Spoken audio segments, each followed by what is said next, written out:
ರಾಜ್ಯ ಮಟ್ಟದ ಮೌಲ್ಯಾಂಕನ ಪರೀಕ್ಷಾ ತಯಾರಿ ನಡೆಸುತ್ತಿರುವಂಥ ಎಲ್ಲ 8ನೇ ತರಗತಿ ವಿದ್ಯಾರ್ಥಿ ಮಿತ್ರರೇ, ಎಲ್ರಿಗೂ ನಮಸ್ಕಾರ.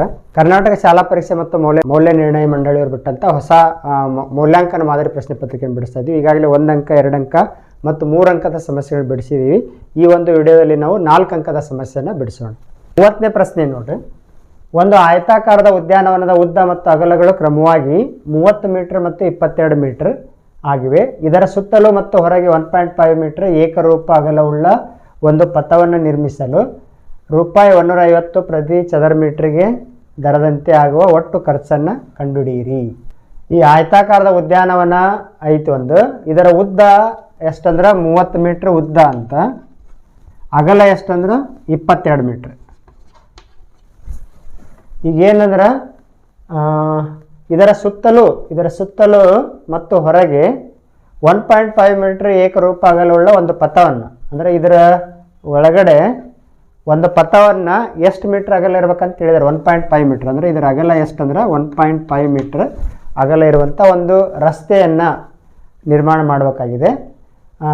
ಇಲ್ಲಿ ಈ ಪಥವನ್ನು ನಿರ್ಮಿಸಲು 1 ಚದರ ಮೀಟ್ರಿಗೆ 150 ರೂಪಾಯಿ ಆದ್ರೆ ಟೋಟಲ್ ಈ ಪಥವನ್ನು ನಿರ್ಮಿಸಲು ಒಟ್ಟು ಎಷ್ಟು ಖರ್ಚು ಆಕೈತೆ ಅಂತ ಕೇಳಿದ್ದಾರೆ. ಅಂದ್ರೆ ನಾವು ಇಲ್ಲೇನು ಸುತ್ತಲೂ ಜಾಗ ಐತಲ್ಲ, ಇದರ ವಿಸ್ತೀರ್ಣ ಎಷ್ಟು ಅಂತೇಳಿ ಕಂಡುಕೊಂಡ್ರೆ ನಮಗೆ 1 ಚದರ ಮೀಟ್ರಿಗೆ 150 ರೂಪಾಯಿ ಆದರೆ ಇಷ್ಟು ಚದರ ಮೀಟ್ರಿಗೆ ಎಷ್ಟು ಅಂತ ಕಂಡುಹಿಡಿಬೋದು. ಮೊದಲು ಏನು ಮಾಡ್ಬೋದು, ನಾವು ಆಯತದ ವಿಸ್ತೀರ್ಣ ಕಂಡುಹಿಡಿಬೋದು, ಹೊರಗೆ ಆಯತಾಕಾರದ ಉದ್ಯಾನವನದ ವಿಸ್ತೀರ್ಣ ಕಂಡುಹಿಡಿಬೋದು. ನೆಕ್ಸ್ಟ್ ಈ ಪಥವನ್ನು ನಿರ್ಮಾಣ ಮಾಡಿದ ಮೇಲೆ ಒಳಗೊಂದು ಆಯತ ಉಂಟಾಗೈತಲ್ಲ, ಇದರ ಆಯತದ ವಿಸ್ತೀರ್ಣವನ್ನು ಮೈನಸ್ ಮಾಡ್ಬೇಕು, ಕಂಡುಹಿಡಿದು ಮೈನಸ್ ಮಾಡ್ಬೇಕು. ಅವಾಗ ನಮಗೆ ಆಟೋಮೆಟಿಕಲಿ ಒಳಗಿನ ಜಾಗದ ವಿಸ್ತೀರ್ಣ ಸಿಗ್ತೈತಿ. ಒಟ್ಟು ಆಯತಾಕಾರದ ಉದ್ಯಾನವನದ ವಿಸ್ತೀರ್ಣ ಕಂಡುಹಿಡಿಬೇಕು ಫಸ್ಟ್. ನೆಕ್ಸ್ಟ್ ಈ ಒಳಗೊಂದು ಆಯತ ಉಂಟಾಗೈತಲ್ಲ ಈ ಪಥವನ್ನು ನಿರ್ಮಿಸಿದ ಮೇಲೆ, ಈ ಒಳಗಿನ ಆಯತದ ವಿಸ್ತೀರ್ಣವನ್ನು ಕೂಡ ಕಂಡುಹಿಡ್ಕೋಬೇಕು. ಕಂಡುಹಿಡಿದು ದೊಡ್ಡ ಆಯತದಲ್ಲಿ ಚಿಕ್ಕ ಆಯತದ ವಿಸ್ತೀರ್ಣ ಮೈನಸ್ ಮಾಡಿದ್ರೆ ಇಲ್ಲಿ ಹೊರಭಾಗ ಏನೈತಲ್ಲ ಇದು ಇದರ ವಿಸ್ತೀರ್ಣ ಸಿಗ್ತೈತಿ.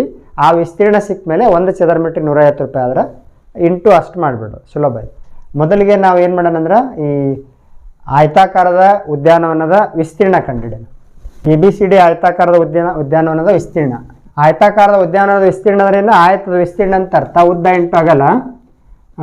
ಇಂಟು ಅಗಲ ದಿಸ್ ಇಂಪ್ಲಾಯ್ಸ್ ಉದ್ದ 30 ಮೀಟ್ರ್ ಐತಿ ಇಂಟು ಅಗಲ 22 ಮೀಟ್ರ್ ಐತಿ.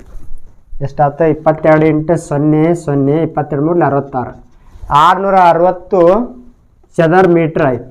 ಮೀಟರ್ ಸ್ಕ್ವೇರ್ ಅಥವಾ ಚದರ ಮೀಟ್ರ್, ಇದು ಮೀಟ್ರ್ ಒಳಗೆ ಕೊಟ್ಟಿದ್ದಾರೆ, ಹಾಗಾಗಿ ಚದರ ಮೀಟ್ರ್ ಆಗುತ್ತೆ. ನೆಕ್ಸ್ಟ್ ಈಗ ಒಳಗೊಂದು ಆಯತ ಉಂಟಾಗೈತಲ್ಲ ಪಥವನ್ನು ನಿರ್ಮಾಣ ಮಾಡಿದ ಮೇಲೆ, ಆ ಆಯತದ ಉದ್ದ ಆಗಲ್ಲ ಕಂಡುಹಿಡ್ಕೋಬೇಕು ನಾವು ಫಸ್ಟ್. ನೋಡಿ ಎಷ್ಟಾಗುತ್ತದೆ, ಇದು ಟೋಟಲ್ ಇಲ್ಲಿಂದ ಇಲ್ಲಿ 30 ಐತೆ, ಇಷ್ಟು ಜಾಗ ಎಷ್ಟಿದೆ ಇದು 1.5, ಈ ಕಡೆ 1.5 ಕಳಿಬೇಕು, ಇಲ್ಲಿ ಇದು 1.5, ಟೋಟಲ್ 30ರೊಳಗೆ ಇಲ್ಲಿ 1.5 ಇಲ್ಲಿ 1.5 ತೆಗೆದುಬಿಟ್ರೆ ನಡು ಉಳಿದದ್ದು ಎಷ್ಟಿದೆ 1.5 3 30 ತೆಗೆದ್ರೆ 27 ಆಯಿತು. ಉದ್ದ 27, ಅಗಲ ಎಷ್ಟೈತೆ ನೋಡ್ರಿ, ಅಗಲ ಟೋಟಲ್ 22 ಐತಿ. ಇಲ್ಲಿ 1.5 ಮೈನಸ್ ಮಾಡ್ಬೇಕು, ಇಲ್ಲಿ 1.5 ಮೈನಸ್ ಮಾಡ್ಬೇಕು, ಅಂದ್ರೆ 1.5 3 ಮೀಟ್ರ್ ಮೈನಸ್ ಮಾಡಿದ್ರೆ 22 3 ಕಳೆದ್ರೆ 19 ಆಕೈತಿ. ಅಗಲ 19, ಉದ್ದ 27. ಈ ಒಳಗಿನ ಆಯತದ ವಿಸ್ತೀರ್ಣ ನಾವು ಕಂಡು ಹಿಡಿದು ಬಿಟ್ರೆ ದೊಡ್ಡ ಆಯತದ ವಿಸ್ತೀರ್ಣ ಚಿಕ್ಕ ಆಯತ ವಿಸ್ತೀರ್ಣ ಮೈನಸ್ ಮಾಡಿಬಿಟ್ರೆ ಉಳಿದದ್ದು ವಿಸ್ತೀರ್ಣ ಸಿಗ್ತೈತೆ. ಪಥವನ್ನು ನಿರ್ಮಾಣ ಮಾಡಿದ ಮೇಲೆ ಒಳಗೆ ಉಂಟಾಗುವ ಚಿಕ್ಕ ಆಯತದ ವಿಸ್ತೀರ್ಣ. ಈ ಪಥವನ್ನು ನಿರ್ಮಾಣ ಮಾಡಿದ ಮೇಲೆ ಉಂಟಾಗುವ ಒಳಗಿನ ಚಿಕ್ಕ ಆಯತಾಕಾರದ ಉದ್ಯಾನವನದ ವಿಸ್ತೀರ್ಣ. ಟೋಟಲ್ ಉದ್ಯಾನವನ ಐತಿ, ಈ ರಸ್ತೆಯನ್ನು ನಿರ್ಮಾಣ ಮಾಡಿದ ಮೇಲೆ ಇಲ್ಲಿ ಚಿಕ್ಕ ಉದ್ಯಾನವನ ಉಂಟಾಗ್ತೈತಿ. ಇದರ ವಿಸ್ತೀರ್ಣ ಕಂಡುಹಿಡಿತಾ ಇದ್ದೀವಿ ನಾವು. ಇಲ್ಲಿ ಕೂಡ ಉದ್ದ ಇಂಟು ಅಗಲ.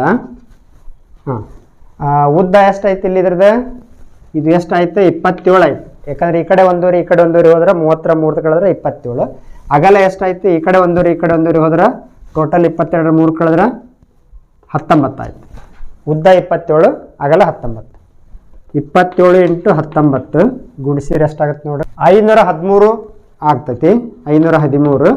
513 ಚದರ ಮೀಟ್ರ್ ಅಥವಾ ಮೀಟರ್ ಸ್ಕ್ವೇರ್. ಹೊರಗಿನ ದೊಡ್ಡ ಉದ್ಯಾನವನ ವಿಸ್ತೀರ್ಣ ಗೊತ್ತಾಯ್ತು, ಒಳಗೆ ಉಂಟಾಗಿರೋ ಚಿಕ್ಕ ಉದ್ಯಾನವನ ವಿಸ್ತೀರ್ಣ ಗೊತ್ತಾಯ್ತು. ದೊಡ್ಡ ಆಯತದಲ್ಲಿ ಚಿಕ್ಕ ಆಯತದ ವಿಸ್ತೀರ್ಣ ಮೈನಸ್ ಮಾಡಿದ್ರೆ ಈ ನಡುವೆ ಏನು ಪಥ ಉಂಟಾಗೈತಲ್ಲ ಅದರ ವಿಸ್ತೀರ್ಣ ಸಿಗ್ತೈತಿ.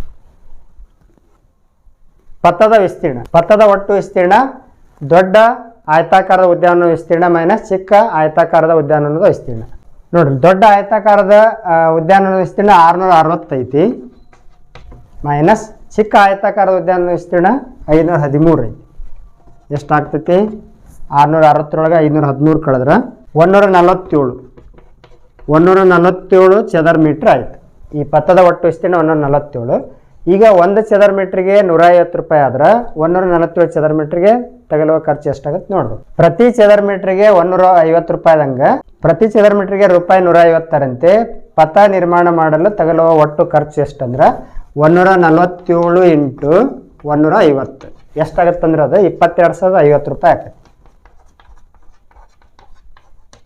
ಈ ಥರ ಮಾಡಿ ನಿಮಗೆ 4ಕ್ಕೆ 4 ಅಂಕಗಳು ಸುಲಭವಾಗಿ ಸಿಗ್ತವೆ. ಕೊನೆಯ ಒಂದು ಪ್ರಶ್ನೆ ಇದೆ, 5 ಅಂಕದ ಪ್ರಶ್ನೆ. ಅದನ್ನು ಮುಂದಿನ ವಿಡಿಯೋದಲ್ಲಿ ಬಿಡಿಸೋಣ. ಈ ಪ್ರಶ್ನೆಯನ್ನು ಬಿಡಿಸಿ ಪ್ರಾಕ್ಟೀಸ್ ಮಾಡಿ ಅಂತ ಹೇಳ್ತಾ ಈ ಒಂದು ವಿಡಿಯೋವನ್ನು ಮುಗಿಸ್ತಾ ಇದ್ದೀವಿ. ಧನ್ಯವಾದಗಳು.